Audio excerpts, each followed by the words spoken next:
Okay. So, good morning. So, let's continue the discussion with regards to the chapter 2 of our topic. So, it talks about the management approaches and styles. Okay. So, these are all part of your midterms exam. That's why I do a lecture video with regards to the remaining topic of on your midterms. Okay. So, without further ado, let's start discussing all about the management. Okay.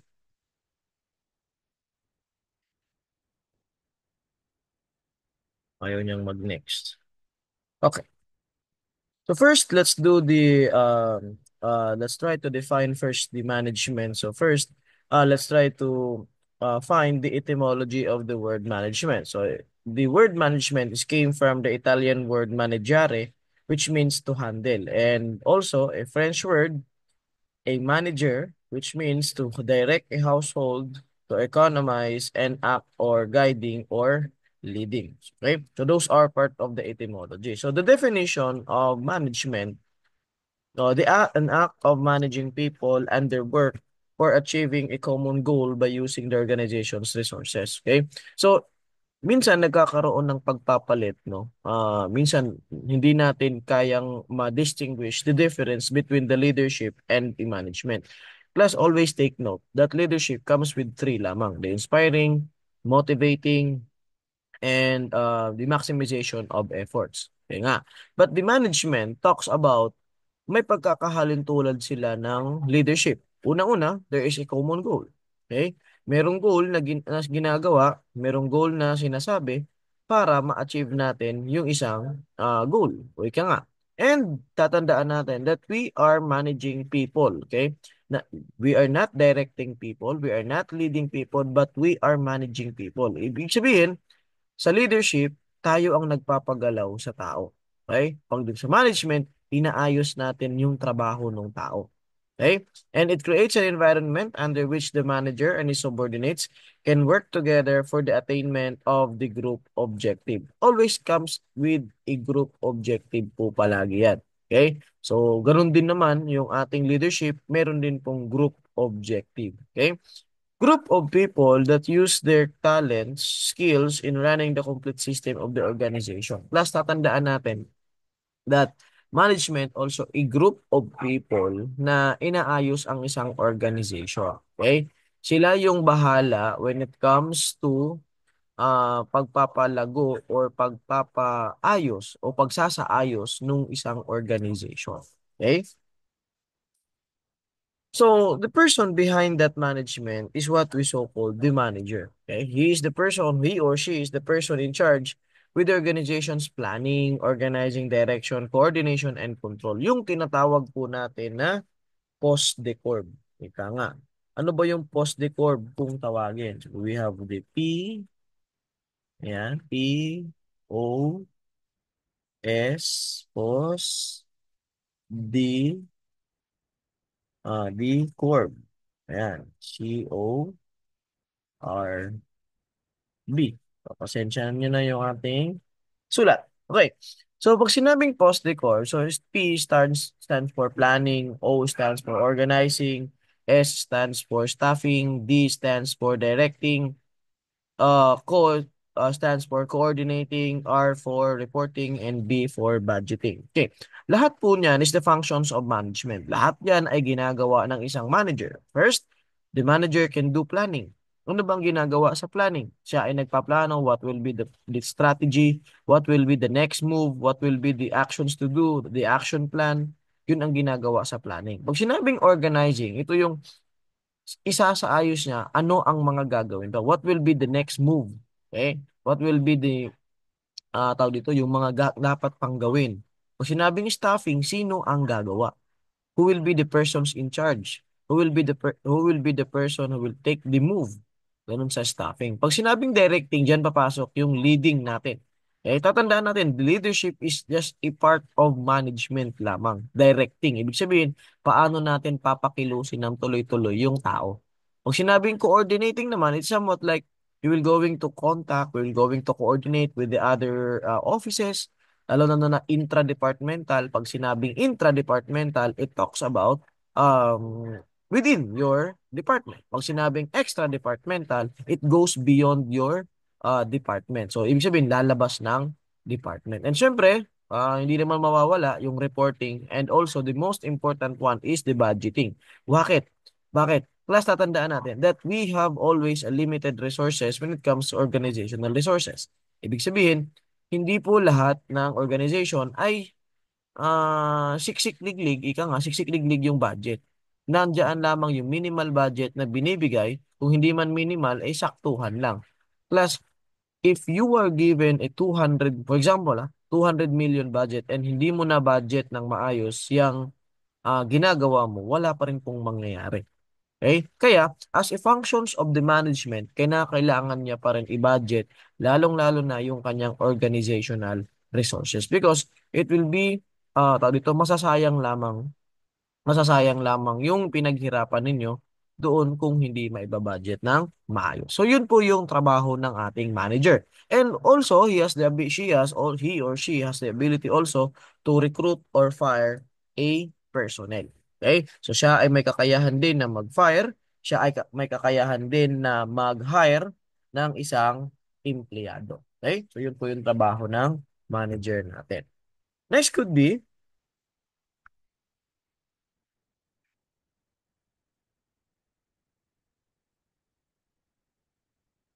ay, teka lang. Ang ating annotation ay hindi nawala. Paano ba natin tanggalin? Okay? So we have here the types of managers. Okay?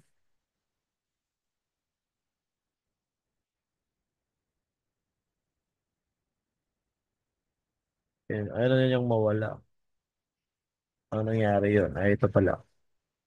Okay? So tanggalin lang natin yung ating sinulat kanina. Okay? So we have here the types of managers. So meron lamang po tayong tatlong manager kung tawagin. So we have the top level managers. Sila po yung nandoon sa pinakamataas na posisyon sa executive management. Sila, kung sa business pa, sila yung mga CEO, mga COO. Okay? But in the functions of the top level managers, they are the one who make major decisions. Pag sila ang nagpaplano ng sila ang nagdedesisyon ng mga pangmalawakang effect. Okay? Huge effect that has a direct and huge effect to the organization. Sila yung may kapangyarihan or may authority na magdikta kung ano ang magiging galaw ng isang organization. And also, they will do strategic partnership. Ibig sabihin, pag sinabing strategic partnership, that is a long-term partnership between a companies or a other government agencies. So for example, in the PNP setting, sino ba yung top level managers natin? Siyempre, in line with the Chief PNP and also yung tatlong three-star general niya, which is the Deputy for Admin, Deputy for Operation, and also the Chief Directorial Staff. So they are the top level managers. Why? Because in the PNP setting, they are having a major role in making a decisions with regards to the PNP setting. Okay? Sila ang bahala particularly sa PNP. Okay? So sa CABSU, okay? Sa CABSU system natin, who are the top level managers? So nandiyan yung ating university president and also the vice president. Okay? Sila yung merong mga strategic planning na ginagawa para sa CABSU. Okay? Next is the middle managers. Si middle managers, they are having an authority to report to the top level managers. Okay? Sila ang bahala na mag-report kay top level managers. And also, the best thing na meron kay middle managers is he or she has the autonomy to make decisions within a particular area or a department lamang. Ibig sabihin, sa area niya, kaya niyang mag-decide kung ano ba ang gagawin without consulting, or that's the proper term ba, without consulting? Ano ba? Hindi yata yung without consulting. Okay? Kahit hindi niya na i-direct doon kay top level managers, no? Yun na lang, that's a proper term. Na hindi niya na pwedeng, hindi niya na need, okay? I-direct pa kay top level managers. But he or she can make decisions for her department. For example, um, on the PNP, sige, doon na tayo sa PNP setting natin. Yung sa directorate for, sabihin natin, directorate for investigation and detective management. Okay, so mga investigation, lahat ng gagawin niya, particularly doon sa directorate na yon, ay desisyon na lamang nung director. Hindi na kailangan na galing pa kay Chief PNP, pupunta pa sa kay Chief PNP para mag-decide. Kung baga, kaya niya nang mag-decide doon sa kanya. Pero, syempre, in matters na hindi niya na kaya talagang i-desisyon, syempre, kailangan isang guni yun sa mas pinakataas. Okay? At kailangan, alam din, all of your decisions must uh, incongruent with the yung pa rin yung policy ng ating top level managers. Okay? So yun yung ginagawa ng top level managers. Okay? Next, ano naman ang ginagawa ng middle manager? He or she is the contact point ng first line manager, yung pinakamababang manager natin, the entry level, and also the top level. Bakit? From the word itself, middle, nasa gitna po siya. Siya ang may kakayahan pumunta sa top level managers at siya rin ang may kakayahan bumaba doon sa first line managers natin. Okay? Mentoring lower level managers are help them prepare for career advancement. So sila ang bahala when it comes to mentoring naman ng mga baguhan pa sa pag-handle ng management. Okay? Next is the first line managers or the entry level position when it comes to management profession. Okay? So sila ay bahala when it comes to supervision and accountability of the employee. Sila ang bahala nagpapagalaw, okay? Sila ang bahala nag-aayos ng trabaho nung ating mga nasa pinakamababa or the employees or the subordinates. Okay? Ang kanilang usual na ginagawa is the communication of the concerns to the middle managers. For example, sa first line manager reserve a concern from his subordinates or employee and he will not going to direct it on the top level managers. Take note that we have a middle manager. So pupunta mo na siya kay middle managers para si middle manager ang magsabi kay top level managers if there are cases na hindi kaya ng decision niya or he is not bound to an authority to make decisions doon. But tatandaan, middle managers has the autonomy to make decisions within a particular department. So kung kaya naman ni middle managers decisionan yung concern na niligay sa kanya ni first line manager, and then pwede po yun kay middle managers lang. Pero kung hindi kaya, kay TLM na po yun. Okay? So, ang ginagawa ni first line manager, siya ang mas malapit sa mga tao niya. But syempre, uy, sorry. Ba't nag-thank you and God bless na agad? Teka lang, may mali. Teka lang, ulitin natin. Napindot ko. Teka lang, class. Napindot ko yung PowerPoint.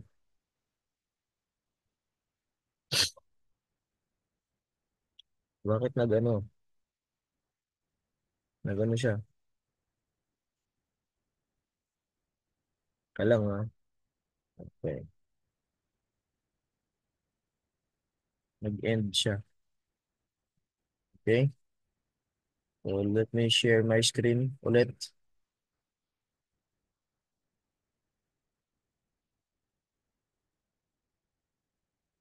Okay. Ayan, so siguro naman nakikita.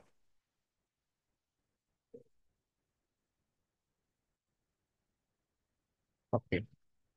So, ulit, first line managers sila yung nagko-communicate with regards to the concern to the middle managers. Okay? So, next in line is the team leaders. So, sa team leaders, sila ang bahala. So, they are specialized with a particular task. So, sila ang bahalang nagpapagalaw or magpagalaw sa tao. So, sa madaling sabi class, as to the role or the types of managers, leaders are medyo mababa siya. If we talk about ranking, mas mababa po ang team leader. Bakit? Kasi sa mga fast food chain, di ba? Minsan iisa ang manager pero ang daming team leader. Team leader sa kusina, team leader sa dining, team leader sa dining. Ayan. So siya ang bahala nagpapagalaw sa mga tao niya. Okay? Next, let's talk about the types of management style. So, types of management styles is somewhat like having a similarities between the leadership styles. Okay? So, medyo may pagkakahalintulad lamang siya. So, we have here the democratic. management style. So the decision making is lift up to the entire unit. So he will not going to make decisions without the input of the group. So kinakailangan niya palagi ng input coming from his subordinates or coming from um his members or employees. Gusto niya, lahat ng desisyon na gagawin niya is kasama yung kanyang buong grupo. Okay?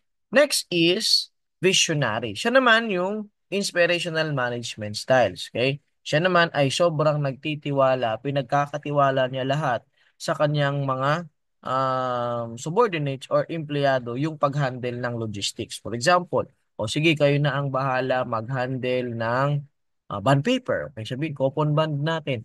Pero hindi mo siya pwedeng gawin kung merong mga sumisimple ng kuha ng bond paper, lalo-lalo na student leaders.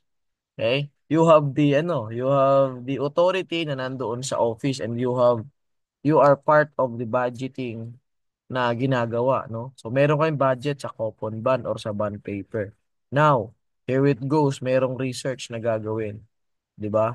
Ngayon daw, now, wala kang bond paper, doon ka kumuha sa office. So, your president or your leader will not going to employ visionary management styles because you are not, tawag dito, hindi ka mapagkakatiwalaan when it comes to handling your organizational resources. So, ginagamit lang siya doon sa mapagkakatiwalaan mo yung inyong mga tao with regards to organizational resources. Okay? Next, autocratic leaders naman. So ito naman, leaving little room for creativity and employee growth. Dito naman sa autocratic, no, hindi naman sa darating na pinapahiya mo na yung tao mo, hindi naman po dumating doon sa autocratic. Same as leadership style, na autocratic leadership style, hindi naman po doon. But ang pinagkaiba lang po nito, aside from the other styles, is si autocratic is very, ano siya, particular with the rules and regulation is very particular na kung ano yung sinabi niya, dapat yun yung mangyari. Okay? Kung ano yung gustong mangyari ng leader or ng president or ng manager ninyo, is dapat yun mismo yung mangyari. Kumbaga, there will be assignment of task but the instructions ay nandoon and also, pinaka-importante is the deadline.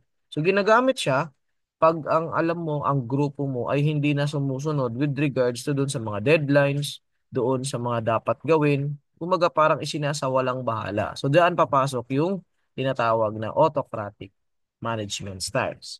Next is coaching. Dito naman, fostering employee growth, encouraging development, and providing mentorship. Ito lagi ko sinasabi sa inyo, class, that when it comes to coaching, ito yung binibigyan mo lagi ng opportunity yung tao mo for his or her development. Ibig sabihin, ang ginagawa mo dito is binibigyan mo siya lagi ng opportunity para mag-develop. Ayaw mong dumating sa punto na ikaw lang yung magaling. Right? That's the proper term. Ayaw mo na ikaw lang yung magaling. Gusto mo, lahat kayo, merong magiging ambag, merong magiging impact doon sa organization. That is all about coaching. Next in line is the Lysosphere. So sa Lysosphere, it is the same with Lysosphere leadership style, let do management style naman siya. Kumbaga, binibigay mo sa tao mo yung trabaho. But at the same time, no, kailangan mo siyang ibigay sa highly skilled member ng tao mo. Why? Kasi it will going to affect your productivity if naibigay mo ang trabaho doon sa tao na walang alam doon sa binigay mong trabaho. Okay? So, meaning to say, you will use Lysis Spare management style if the person uh, will be assigned to a particular task na may alam na talaga siya. Okay? So, yun yung ginagawa sa Lysis Spare. Next is pace setting. Dito naman sa pace setting, gusto niya goal-oriented siya. Si manager is a goal-oriented person. He will not going to directly to the word success. Gusto niya laging may goal bago magkaroon ng success. Dahan-dahan. Okay? Sabi nga nila, dahan-dahan lang pero tuloy-tuloy yung lakad. Ibig sabihin, bago niya ipa-achieve yung goal na yung success na ganito, yung sumakses, yan. Kailangan muna ng pace setting. Ibig sabihin, tamang hakbang lang papunta doon sa kung ano man yung dapat na gawin. Okay? So kailangan, for example, you're going to you want to you become a registered criminologist. So ano munang goal ang gagawin ninyo? Siyempre pumasa sa subject ko, 'di ba? Okay, pumasa sa subject ko, pumasa sa mga subjects, pumasa ng qualifying exam, graduate, ay mag-intern, graduate, mag-review, and then bago maging registered criminologist. There is a pay setting. Okay? Hindi ka directly maging board passer. Okay? Because sabi nga natin, there's no instant in this world. Wala pong in just a snap of a finger, you will be a registered criminologist. Okay? So yun po yung pay setting managers. Next is servant. It is the same with servant leadership. Dito sa servant, servant management styles, inuuna niya, he gave an emphasis and prioritization to his employees. Gusto niya, maganda ang pakikitungo niya doon sa kanyang empleyado to maintain the harmonious environment within the organization. Gusto niya pinagsisilbihan niya yung kanyang mga membro para mas maganda rin yung magiging output ng kanyang mga membro. To the point na yung word na bibibihin mo. Okay?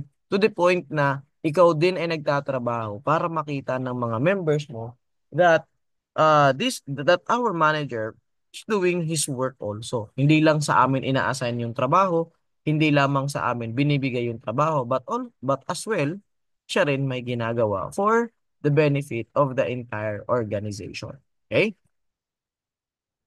Now let's talk about the qualities of a manager. So what are those qualities of a manager? First is syempre discipline. You are very much disciplined when it comes to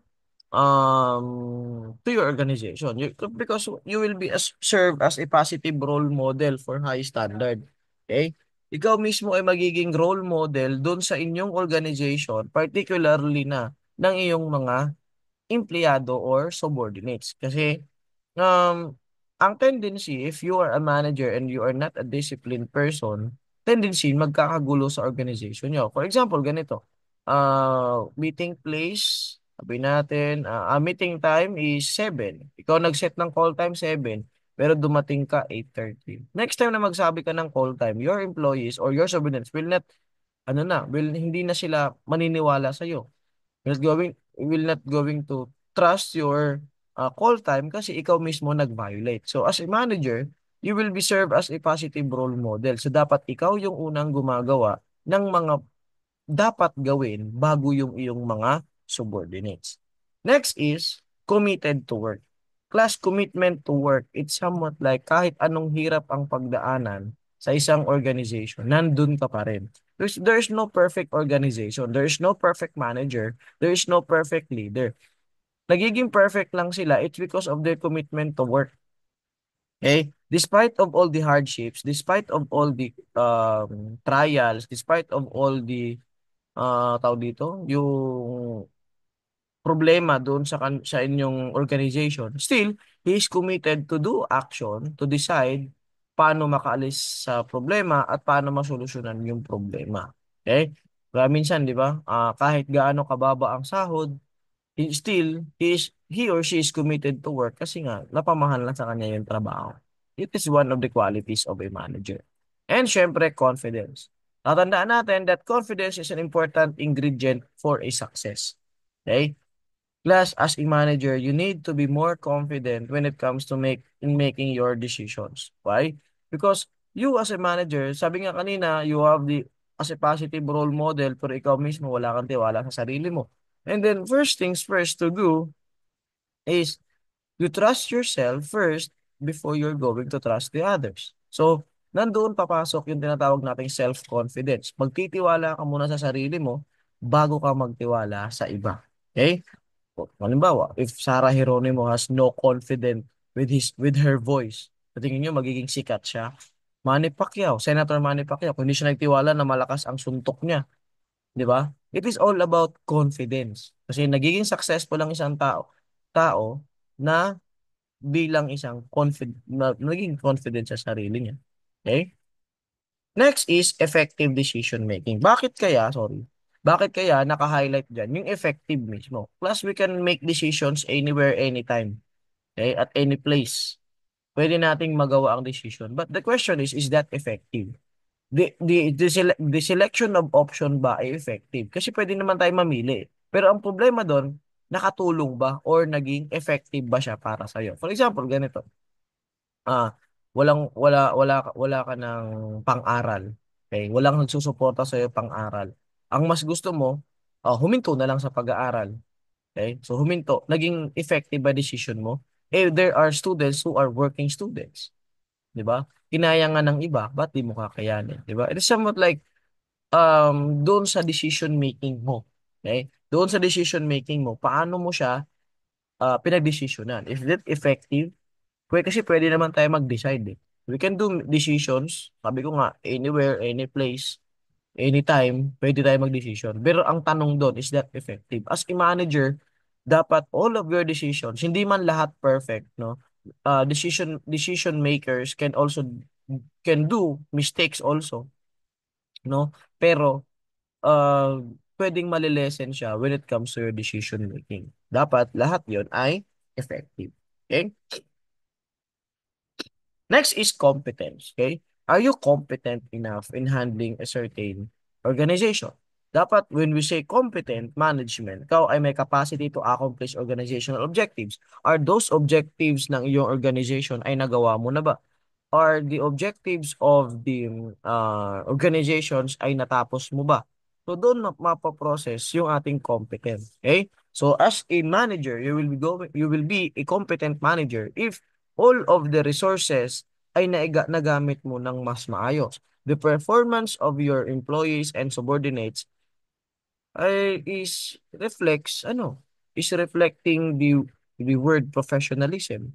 Yung na-adapt nila yung word na professionalism, na-adapt nila yung tinatawag na ah yung good performance na pinapakita mo sa kanila. Okay? So yun po yung competence. Next is patience. Okay? There's no instant in this world. So kinakailangan po natin palagi na mag-antay ng possible time na para mangyari. Okay? And in an organization, hindi lahat ng gusto nating plano ay pwedeng mangyari agad-agad. So darating ang time will come na na saka lang siya mangyayari. Okay? So it requires patience at to a manager. Okay? Next is etiquette. So it is the rules that govern how a responsible individual should act in a society. Paano ko ba how you behave in the dealings with your subordinates. Paano ka makipag-usap sa iyong mga subordinates? Paano ka makipag-usap sa iyong mga katrabaho? Ayan, that is the word etiquette. Okay? Next is the management theories. Okay? So, the management theories, ito, scientific management theory ni Frederick Taylor. Sabi ni Frederick Taylor, work simplification in order to boost productivity. Sabi niya, padaliin natin ang trabaho ng tao para mas dumami ang magagawa niya. For example, ganito, yung dating mano-manong pagtatahi. Kaya subukan ninyo 100 na damit, tahiin nyo ng mano-mano. 'Di ba? So, matagal. Pwede siyang gawin, possible siya, tangible siya, pero matagal. Unlike ngayon na we have yung machine na pagtatahi. O ito pa, sa mga construction workers natin, sa tingin nyo ba kayang maghalo sa isang buong araw? Yung sabi ba, 100 sacks na hanghahaluin nila without using the cement mixer? O tulad nung dyan sa parking natin dyan, di ba? Parang ilang linggo lang nagawa na agad yung pagsimento diyan. Just imagine na hinahalo lang yan mano-mano. So, 'di ba? Matagal. So, sabi ni Frederick Taylor, para mas mapabilis ang trabaho ng tao, simplihan natin yung pinapagawa natin sa kanila. And also, he's the one who advocated the first day's compensation for fair day's labor. Sabi niya, kung gaano kahirap ang trabaho ng isang tao, dapat ganun din kalaki ang sinasahod niya. Kung gaano kahirap yung dapat na trabaho niya, dapat ganun din yung way or ganun din yung compensation sa kanya. For example, sa Pilipinas, 'di ba? Ah, ang pinakamahirap naman talaga na trabaho sa atin is for me on my personal perspective, pinakamahirap na trabaho sa atin is yung nabibilad sa araw, yung construction worker, mga farmer natin. Dapat sila din yung mas mataas na sahod. Kasi sabi ni Frederick Taylor. Okay? Next is system management theory. Okay? Sa system management theory, okay? So parang ang system management theory ay parang katawan ng tao. Okay? If there is one system ng isang organization, parang sa katawan ng tao, Okay? So, sa isang sistema ng katawan ng tao, pag meron yung isang pumalya, anong tendency? Nagkakasakit ang tao. Ganun din sa isang organization. If one of the system or one of the department of the organization fails to do or fails to perform, ay naapektuhan din ang buong organization. For example, ganito, CGS. Okay? Pag may isang pillar dyan na hindi gumagalaw o nagagawa ang kanyang trabaho, damay-damay yung buong sistema. Yun po yung gustong mangyari ng system management theory. That failure of one system in the management or the organization can be a failure of the entire organization. Okay? So dapat babantayan yung bawat sistema, babantayan yung bawat department ng isang organization. Next is contingency management theory. Sabi diyan, no single management technique is appropriate for every firm. Sabi, hindi daw po pwede na iisang management technique lang ang i-apply mo. Plus, tatandaan natin that we can do or we can utilize a certain management technique para sa isang organization. For example, on your organization, hindi lamang po iisang technique lang ang gagamitin mo dyan. But syempre, you incorporate another technique para mag-adjust ka. It depends on the situation. Okay? Kasi class, ang management technique, hindi lamang po talaga iisa dapat yan. Okay? Dapat mayroon ka pang mga another technique para i-adjust mo na lang yung magiging um, technique mo depende sa demand ng situation. Okay? Next is, so sabi po yan ni Fred Fiedler. So dapat, leader or manager must be adaptable enough to deal with the changing environment. So dapat, habang nagbabago ang ano natin, lalo na when it comes to technology, ay dapat nagbabago din yung ating management styles. Okay?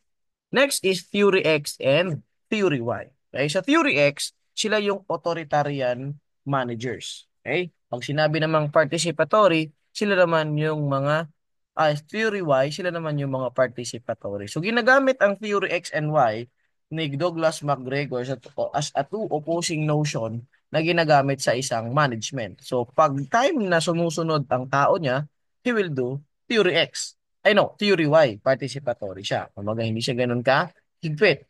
When his employees hindi na ginagawa ang kanyang trabaho, ay doon na gumagamit siya ng Theory X or the authoritarian. So we have another explanation of Theory X and Theory Y. Theory X are the pessimistic. Pag sinabing pessimistic, sila yung mga negative thinkers. Sila yung they cannot work in the absence of incentive. Hindi na sila para silang para silang yung mga machine sa Tom's World.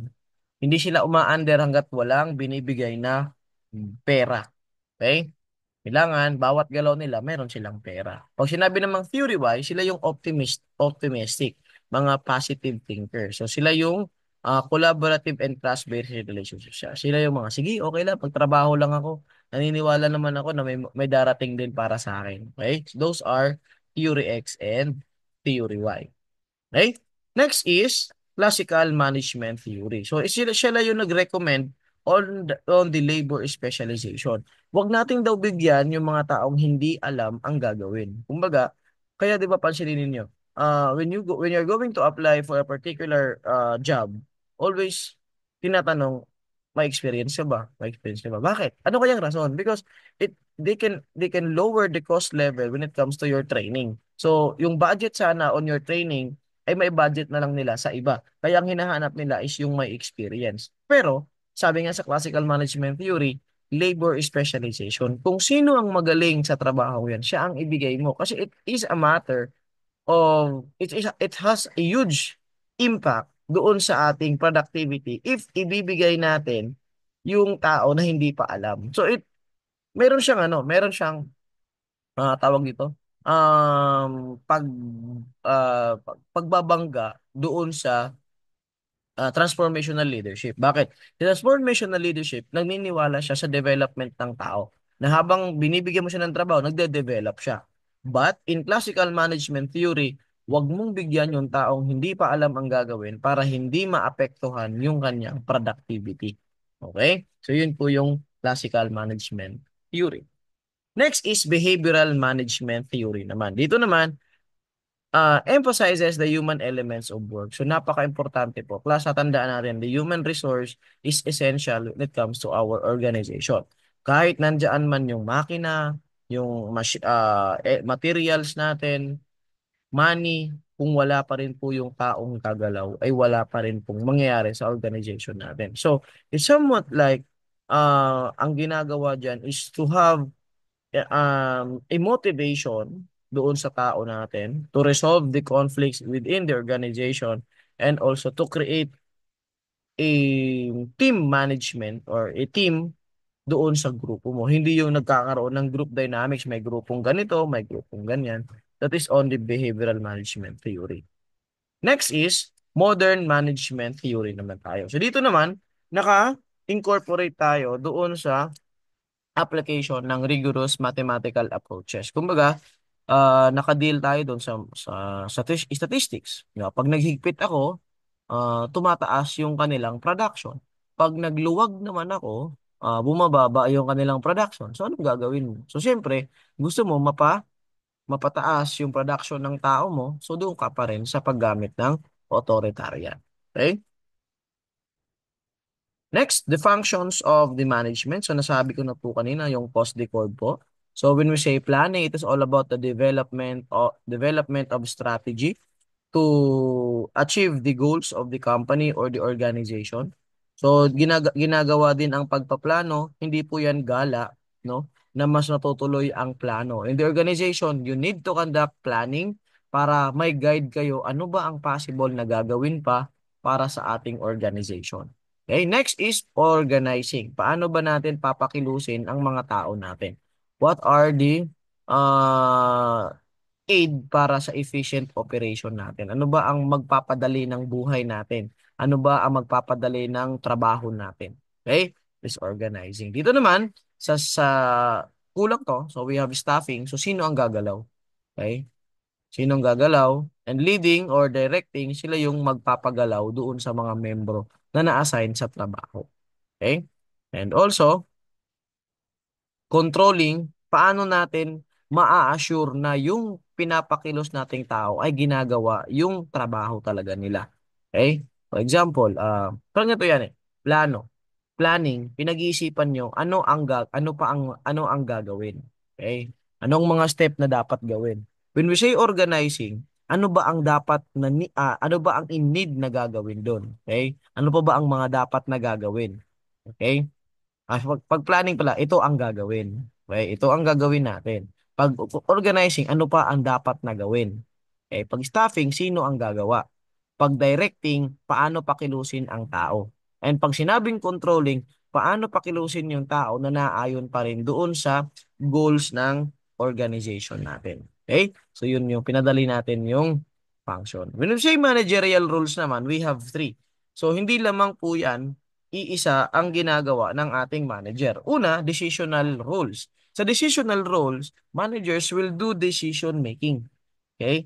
Hindi lamang po decision with affects you on your personal growth but also affects your organization. So dapat lahat ng desisyon na gagawin ni manager ay dapat para sa ikakaayos ng organization. So pangalawang role niya is interpersonal role. Ito ay the ability to interact with the employees or subordinates. Ito yung paano ka nakikipaghalubilo, paano ka nakikijamming, paano ka nakikibagay doon sa mga tao mo. Kaya kasama po sa trabaho yan ng isang manager. Hindi porket manager ka, ay hindi, may barrier na tayo. No. As part of your role, para malaman mo, lalo-lalo na if you are a first line manager, para malaman mo ang concern ng mga tao mo, is dapat alam mo paano makihalubilo sa kanila. Okay? Last role is informational roles. Hindi porket nasa management position ka na, ay madamot ka na sa knowledge. You need to share knowledge also to your employees para naman may magiging alam din sila. Okay? Para naman meron din silang meron din naman silang matutunan regarding sa'yo. So, it is all about sharing of knowledge. Okay? That is on informational roles. Next is the effective management of organizational resources. Okay? So, on effective management naman, no, una na sinabi ko sa inyo kanina that all of our resources are limited lamang. Lalong-lalo na dito sa human resources. That is a key resources in an organization. Ano ba ang magpapatagal sa tao? It is not only the money kasi merong mga tao na kahit na matagal na sa trabaho, mababa lang ang sahod, but still, nandoon pa rin sila sa organization na yon. Bakit kaya? It's because of the environment ng meron. Kasi dati, ang pinagbabasihan lang ng tao is the salary. But now, kahit gaano kalaki yung salary, if there will be no harmonious relationship inside the organization, ay aalis siya. At tatandaan natin that the human resource, tulad nga ng sinabi ko kanina, hindi gagalaw ang machineries, hindi gagalaw ang materials, hindi gagalaw ang tao, o hindi gagalaw ang pera mo kung walang tao na mag-i-intervene. So, human resources is very important in the organization. Okay? And how to maintain your relationship with employee and employer. Paano nga ba? So, syempre, we would motivate them. Ano ba yung magpapamotivate sa tao? Di, syempre, yung sahod niya na maayos, the benefit, and also the working relationship ng mga nandoon sa trabaho. Pangalawa is the time resources. Time is an infinite resources. Hindi po nauubos ang oras. Plus, hindi nauubos ang oras pero lumilipas. Okay? So we have unlimited time resources. Pero yun nga, imbis na dapat yung ginagawa mo sa ngayon, ay dapat iba na ang ginagawa mo kung tinapos mo kaagad yan. Okay? So yun po yung time resources. Next is financial resources. Ito yung napaka-crucial when it comes to organization kasi hindi rin tayo makakagalaw kung walang pera. Okay? We need a monetary budget para mapagalaw natin ang isang organization. Kasi sa lahat ngayon, 'di ba? Bago natin mapagalaw ang isang bagay, kailangan natin ng monetary budget. Siyempre, halimbawa, like magkakandak ng seminar. Siyempre, kailangan pakonsuelo natin, 'di ba? Kailangan natin ng PF, professional fee, 'di ba? Sa projects, hindi rin tayo makabili ng projects kung wala tayong pambili. So, nandun pa rin po yung financial resources. Now, paano ba natin ma-effectively manage yung ating financial resources? Know your priorities. Ika nga. Ano ba ang dapat na priority sa organization natin? Dun mo paggugugulan ng financial resources yung inyong priority. Okay? Next is effective management of assets. Ano ba ang assets? When we say assets, class, when we say assets, ito yung pinagkakakitaan ng isang organization. For example, merong IGP or income generating projects ang isang organization. So dapat alagaan natin siya. Why? Kasi siya na nga yung nagbibigay sa atin ng pera tapos napapabayaan pa. Unlike liabilities, yung sinabing liabilities kasi palabas ng pera yon. Okay? So how effectively manage your assets? So dapat um you maximize the output by ensuring that these assets are properly catered in terms of servicing and even patents of its intellectual property. So dapat maalagaan po natin yung ating assets. Okay? And that ends our discussion for the chapter 2. Okay? So, thank you and see you on your midterms exam.